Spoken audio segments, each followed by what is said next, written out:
Assalamualaikum warahmatullahi wabarakatuh.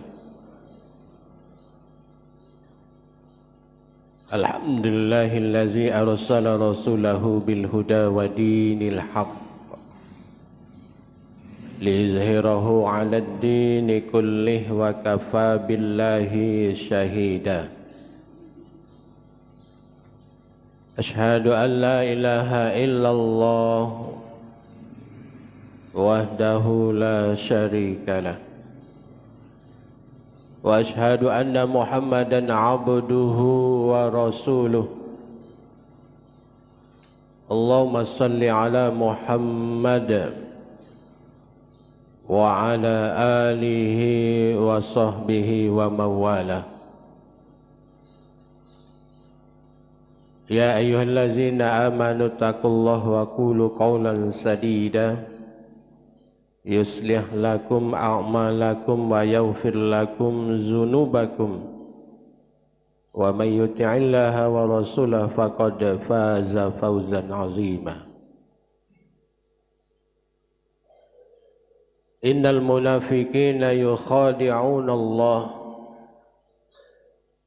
wa huwa khadi'uhum wa idza qamu ila shalah qamu kusala yura'una an-nas wa la yadhkuruna Allah illa qalila. Bapak Ibu jemaah salat subuh Masjid Raya yang dimuliakan oleh Allah Subhanahu wa ta'ala, marilah kita tak hentinya untuk bersyukur kehadirat Allah Subhanahu wa ta'ala atas segala kebermelimpahan rahmat, nikmat dan karunia-Nya, sehingga kita masih dapat beraktivitas sekaligus dapat menyediakan waktu untuk beribadah kepada Allah Subhanahu wa ta'ala. Salawat dan salam senantiasa tercurah untuk Nabi kita, Nabi Muhammad sallallahu alaihi wasallam. Baik Bapak Ibu, tema kita pada kajian singkat pagi ini berkaitan dengan sifat orang munafik dalam urusan beribadah kepada Allah Subhanahu wa ta'ala. Banyak kita mendengar apa itu orang munafik, ciri orang munafik. Di antaranya adalah apabila dia berkata banyaklah bohongnya, apabila dia berjanji banyaklah ingkar janjinya, apabila dia diberi amanah maka dia sering mengkhianati amanahnya. Pada kesempatan ini Bapak Ibu, sifat orang munafik yang pertama adalah senang dengan kemaksiatan. Kalau orang beriman Bapak Ibu, bisa saja mereka ini jatuh ke dalam kemaksiatan. Orang beriman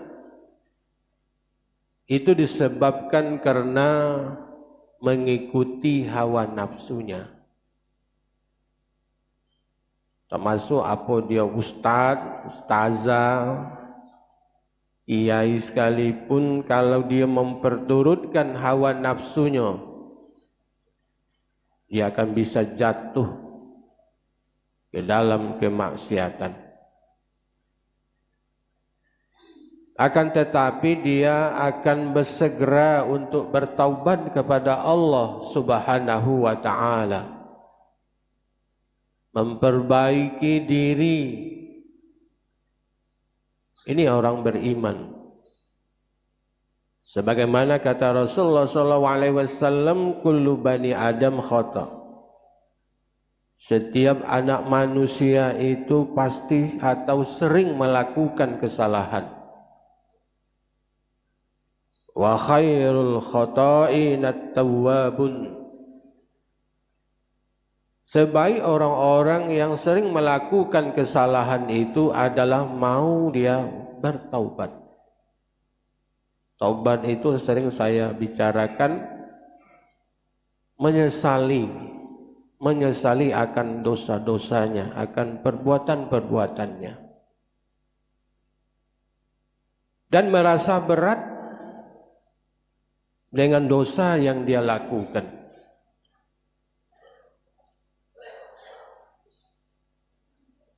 Sebagaimana perkataan Ibnu Mas'ud radhiyallahu anhu, innal mu'min yara zunubahu ka'annahu fi aslin jabalin yakhafu ayyaqa alaih. Sesungguhnya orang beriman itu melihat dosanya bagaikan dia berada di bawah gunung.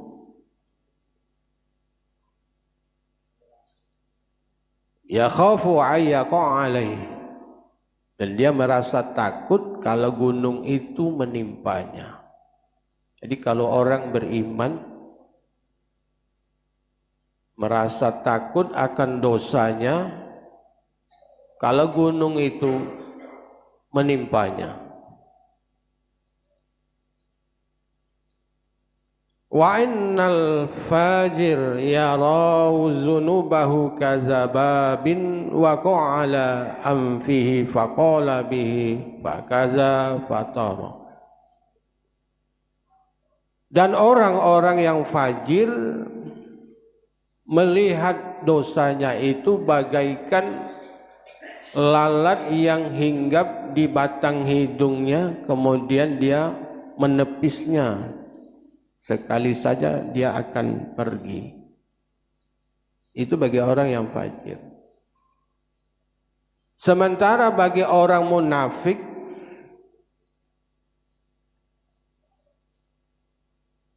dia bersukaria, senang hati, nyaman dengan dosa dan kemaksiatannya. Ini orang munafik. Senang, nyaman, bangga dengan dosa-dosa yang dia lakukan. Bahkan ini Bapak Ibu, kalau merasa senang, merasa nyaman, merasa bangga dengan dosa-dosa adalah bentuk kemaksiatan tersendiri. Artinya apa? Dia sudah berdosa, dengan bangga, dengan senang, adem baik dengan dosanya, ditambah lagi dosanya dengan membanggakan dosanya, merasa nyaman dengan dosanya. Jadi aturannya dosanya siko, nambah lagi siko, hanya dengan merasa nyaman, merasa adem, bangga dengan dosa-dosanya, dengan maksiat yang dia lakukan. Bapak Ibu yang dirahmati Allah, juga di dalam hadis Rasulullah SAW mengatakan, apabila kamu ini merasa senang dengan kebaikan yang kamu lakukan, dan apabila kamu bersedih ketika kamu melakukan kesalahan, berarti kamu masih punya iman, kata Rasulullah SAW. Jadi kalau ada rasa menyesal terhadap perbuatan kesalahan dosa yang kita lakukan, berarti masih ada iman. Masih ada harapan, ada iman. Tapi kalau kita merasa bangga dengan dosa-dosa kita, nyaman dengan dosa-dosa kita, dan kebaikan-kebaikan yang kita lakukan juga kita merasa tidak ada apa-apanya, berarti Anda tidak ada iman. Jadi wajarlah, kata Nabi, iman kita ini kadangkala naik, kadangkala turun. Nah ini yang kita jago Bapak Ibu. Jadi berbeda Bapak Ibu dengan orang munafik. Orang munafik ini merasa tidak apanya namanya, dengan kebaikan-kebaikan dia lakukan, merasa mereka ini tidak punya semacam kebanggaan lah, kebaikan yang dia lakukan. Malah mereka merasa bangga dengan dosa-dosa yang dia lakukan. Bahkan orang-orang kafir, Bapak Ibu, orang-orang munafik ini, apabila dia diajak untuk berperang di zaman Rasulullah SAW, mereka tidak mau. Malah mereka senang kalau tidak diajak. Tapi kalau mereka diajak, aduh, ayo dapat harta yang banyak, ada loka yang besar, tidak sulit untuk mendapatkannya, mereka mau. Tapi apabila dia diajak untuk berjihad di jalan Allah Subhanahu wa Ta'ala, jauh katanya, medannya cukup sulit, bahkan dia bersumpah demi Allah Subhanahu wa Ta'ala, kami tidak sanggup. Inilah sifat-sifat orang munafik. Bapak Ibu yang dirahmati Allah Subhanahu wa Ta'ala, jadi kita jangan sampai merasa senang, merasa bangga dengan dosa-dosa yang kita kerjakan. Kalau kita merasa bangga, nah itulah masuk orang-orang munafik. Mudah-mudahan kita tidak termasuk ke dalam orang munafik. Yang kedua, sifat orang munafik itu adalah benci dengan ketaatan. Kalau dibandingkan dengan orang-orang yang beriman, bahwa iman itu sering dikaitkan dengan amal. Amal itu merupakan bagian dari iman. Tanda imannya berbuah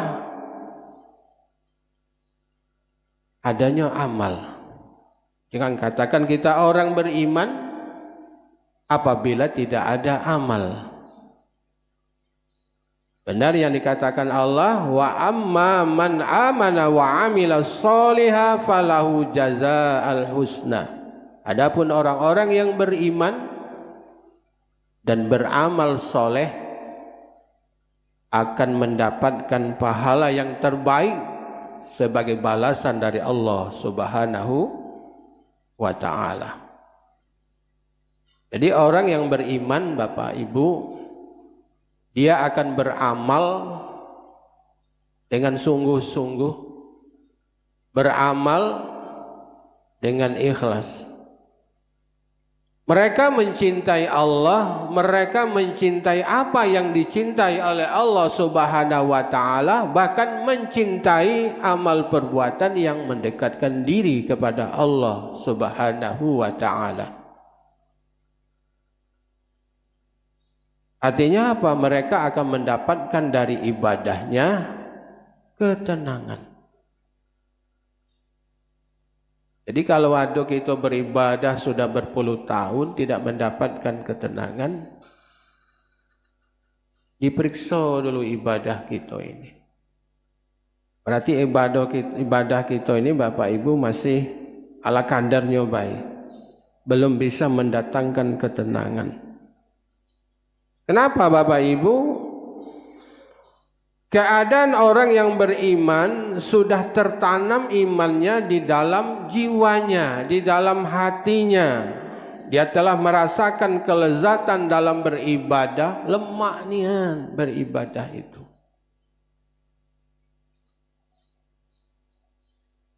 Dan keimanan tersebut telah berbuah. Jadi buah dari iman itu adalah beramal soleh, rajin beramal soleh, rajin berbuat amal soleh. Yang kedua, lahirnya akhlak yang mulia. Kadang-kala tidak sinkron. Beramal solehnya rajin, tetapi akhlaknya tidak mulia, tidak punya akhlak. Ini yang terjadi sekarang ini. Atau akhlaknya mulia tapi tidak beramal soleh. Nah, juga. Mudah-mudahan dengan iman kita yang benar akan melahirkan amal soleh dan akhlak yang mulia. Bapak Ibu yang dirahmati Allah, jadi contoh orang yang beriman itu lagi, ketika dia menginfakkan, dia akan memberikan infak yang terbaik. Berbeda dengan orang munafik. Orang munafik itu apabila dia menginfakkan hartanya, wala yunfikuna illa wahum karihun, kata Allah. Tidaklah dia menginfakkan hartanya kecuali mereka dalam keadaan enggan, terpaksa, ngoceh pula. Orang yang menganjurkan berbuat baik itu dioceh, dibenci. Orang yang diberi infak itu juga dibenci. Dan orang yang menyarankan untuk berinfak, sebagian rezeki yang dijalankan oleh Allah kepadanya juga dibenci. Jadi Bapak Ibu yang dirahmati Allah, mudah-mudahan kita tidak termasuk seperti itu. Yang ketiga Bapak Ibu, sifat dari orang munafik itu adalah malas melaksanakan ibadah sholat. Jadi kalau kita termasuk, mari kita perbaiki. Bagi orang yang beriman Bapak Ibu, sholat itu adalah sebagai penyejuk hati, penyenang hati. Dengan sholat mereka akan bermunajat kepada Allah. Dengan sholat dia akan bermohon hanya kepada Allah Subhanahu wa ta'ala. Dan dia akan meminta segala hajat kebutuhannya. Wa ju'ilat qurratu aini fis shalah, dan dijadikan penyejuk mataku di dalam salat, kata Rasulullah sallallahu alaihi wasallam. Bagi orang yang salah Bapak Ibu di zaman dahulu, saking dialah mengertinya dengan apa itu salat, kemuliaan salat, derajat yang ditinggikan oleh Allah bagi orang yang sholat, walaupun mereka dalam keadaan lemah, dalam keadaan sakit, malah mereka ini dipapas oleh dua orang untuk bisa berdiri, memberdirikan dia untuk sholat. Saking mereka ini sudah mengerti, sudah memahami apa itu sholat, kemuliaan dari sholat, dan derajat yang tinggi bagi orang-orang yang sholat. Jadi kalau bagi orang munafik, berputar balik fitrahnya itu sendiri. Jadi berbanding terbalik Bapak Ibu dengan orang munafik. Bagaimana dengan orang munafik? Ini ayat yang kita bacakan tadi. Wala ya'tunas shalah illa wahum kusala. Tidaklah dia mendirikan salat illa wahum kusala. Mereka malas untuk salat. Berdiri untuk salat, berangkat untuk salat baik malas. Itu ciri orang munafik. Wala yunfikuna illa wahum karihun. Kalau dia dapat rezeki yang banyak, dia tidak galak mengeluarkan rezekinya itu yang banyak diberi oleh Allah itu, kecuali dalam keadaan terpaksa. Kalau tidak terpaksa, tidak galak ngasih, tidak galak membagi. Nah, ini ciri orang munafik. Bahkan kata Nabi, solat yang amat berat bagi orang munafik itu adalah solat isya dan solat subuh. Berat itu Pak. Apalagi alasan kita. Kalau siang bisa saja kita ini pergi beraktivitas, mencari. Kalau sore itulah balik. Kalau malam sudah kumpul di rumah. Apa alasan kita lagi untuk tidak sholat isya? Apalagi alasan kita untuk tidak sholat subuh? Tapi bagi orang munafik inilah yang amat berat. Sholat isya dan sholat subuh. Sholat isyanya di mana? Sholat subuhnya kelewatan. Bapak Ibu yang dirahmati Allah, di antara peremehan mereka terhadap sholat, yang pertama bagi orang munafik itu adalah tidak ikut sholat berjamaah dengan kaum muslimin. Tak galak berjamaah. Dia tidak sholat dewek baik. Entah di mana, entah di rumah, entah di masjid mungkin barangkali lah sudah orang sholat, baru dia sholat dewek. Atau mungkin tidak sholat sama sekali. Diciri kalau kita lata masuk kepada orang munafik dalam peremehan dalam ibadah sholat, tidak ikut sholat berjamaah. Ini lanang ini bagi kita laki-laki, tak galak berjamaah. Kalau itu lado tanda-tanda.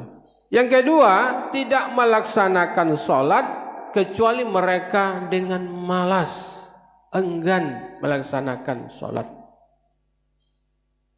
Kalau ada ciri-ciri yang kedua nih, ayo kita berusaha rajin untuk mendirikan sholat. Kalau lah terdengar wong ngaji-ngaji, dia stop lah gawe.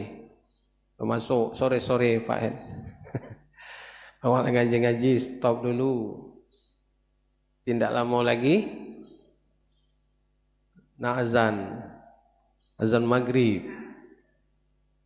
Ya, kalau bagi orang munafik nak azan bertubi-tubi, pekak kuping dengar, buat baik. Ya.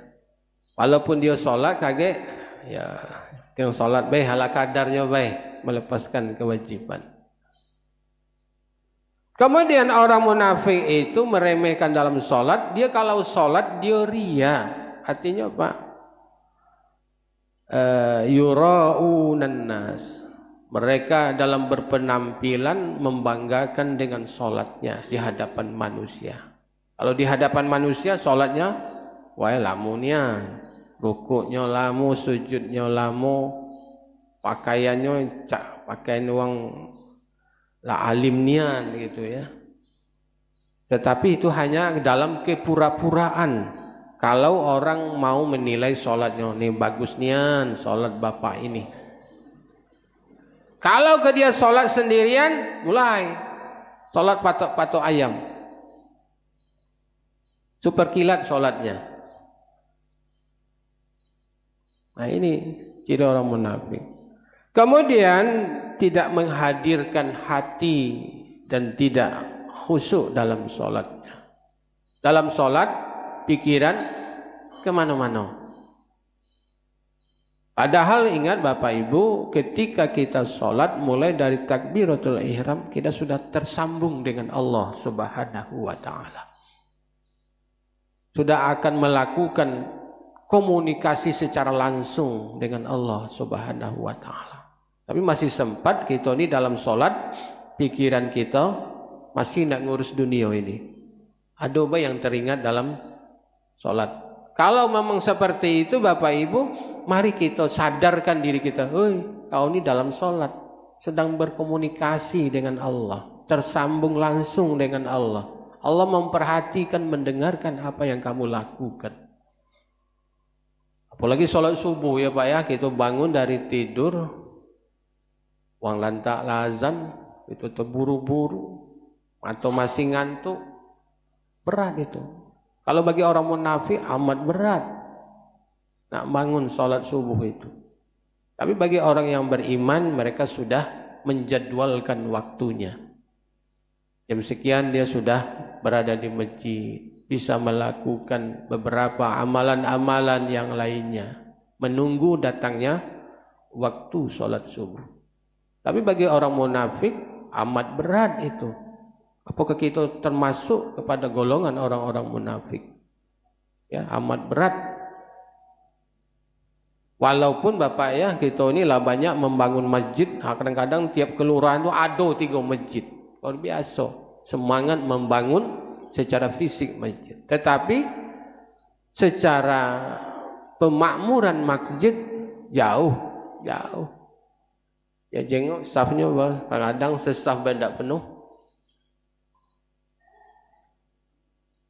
Apalagi saya balik ke dusun itu Pak, sholat isya itu hanya tinggal kadang diolah muazin, diolah imam, bahkan merangkap jadi makmum. Itu sedih.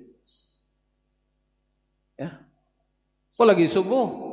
Alasannya kalau di dusun kami itu kan dingin. Pagi itu dingin. Nak bangkit dari tempat tidur itu, apalagi ngambil air wudhu, dingin, masuk es. Kalau bagi orang yang beriman itu yang dilawan, lah biasa baik itu. Bahwa sebentar lagi kita akan tersambung dengan Allah, Allah akan mendengar ucapan kita. Tetapi bagi orang munafik amat berat. Alasannya banyak, cari-cari alasan untuk terhindar, bahkan membuat uzur untuk bisa tidak menegakkan ibadah kepada Allah. Jikalau kita malas, berarti kita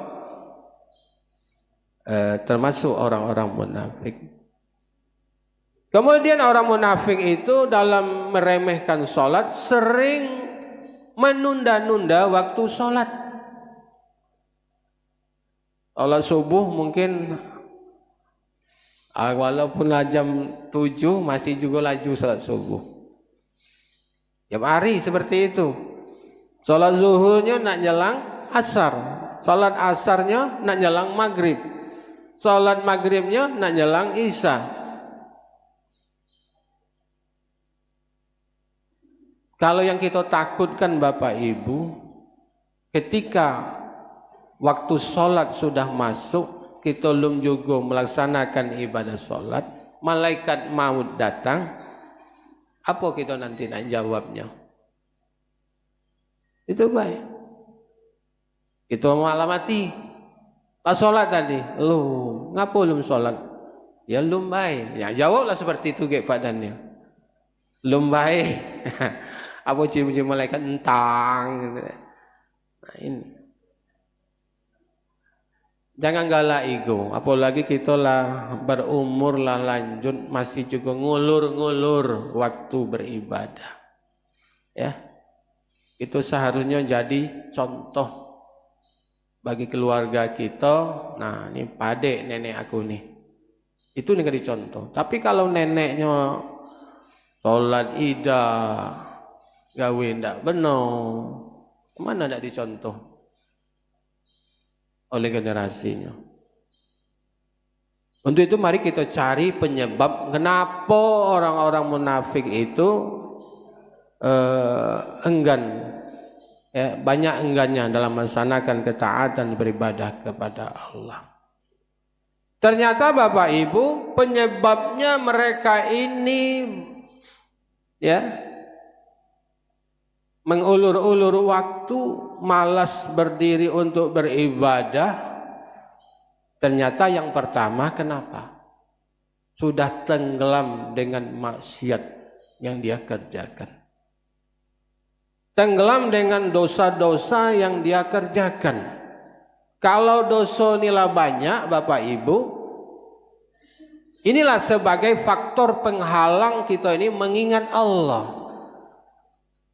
Yang waktu pas kita ini terjadi hal-hal yang tidak kita inginkan, kadang-kadang bukan langsung refleks mengingat Allah, lain yang dibaca, ya. Karena banyak dosa tadi, hati sudah tertutup, ya.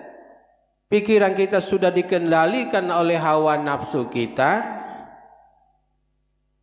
Inilah faktor sebagai penghalang kita ini mengingat Allah, apalagi mendirikan sholat.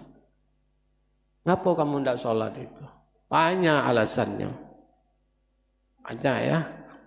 Aku ini wong kotor, banyak dosa. Banyak alasan.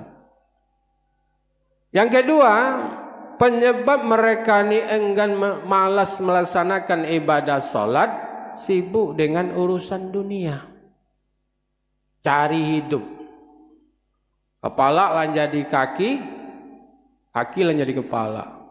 Siang malam cari, ya, tenggelam dengan urusan dunia, sibuk dengan urusan dunia. Dia tidak sadar bahwa dia diciptakan oleh Allah kecuali hanyalah untuk mengabdi kepada Allah Subhanahu wa taala. Apalagi kenapa kita ini kurang perhatian terhadap solat?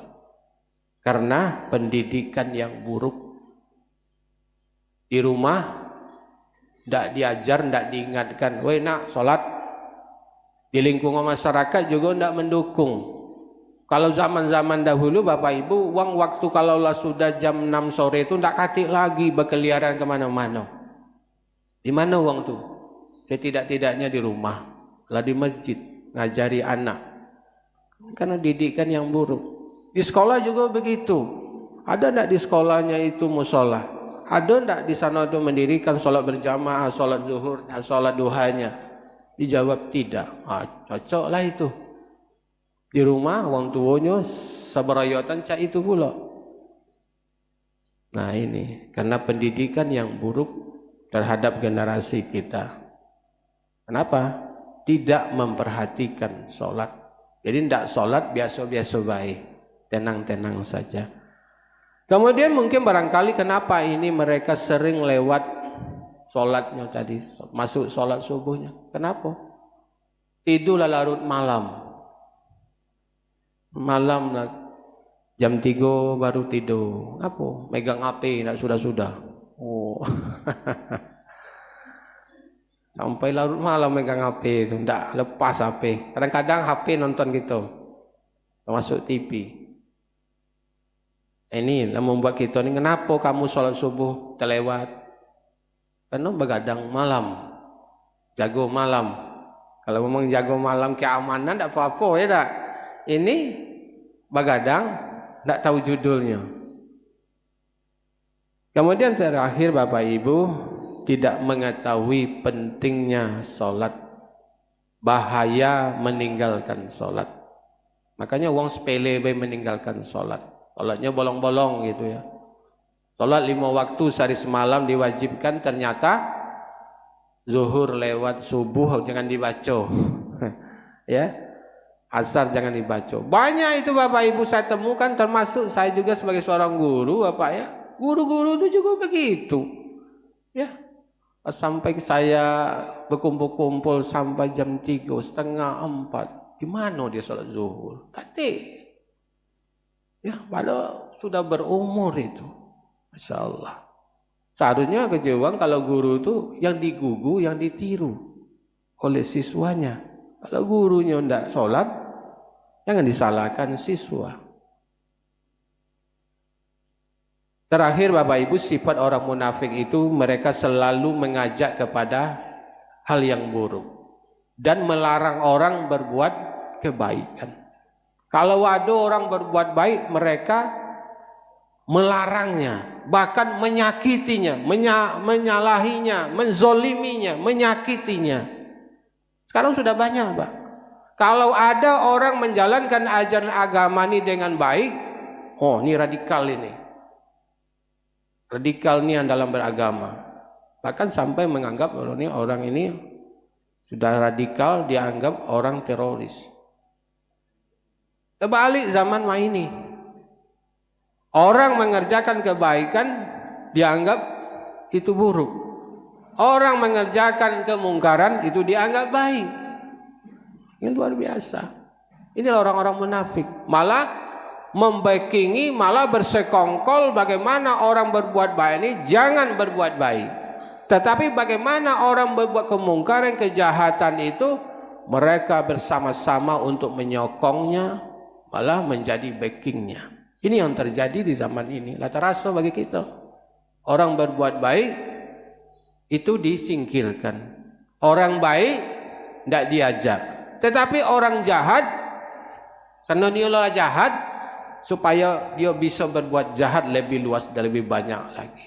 Mudah-mudahan Bapak Ibu, Kita tidak termasuk orang-orang apa yang saya sampaikan tadi.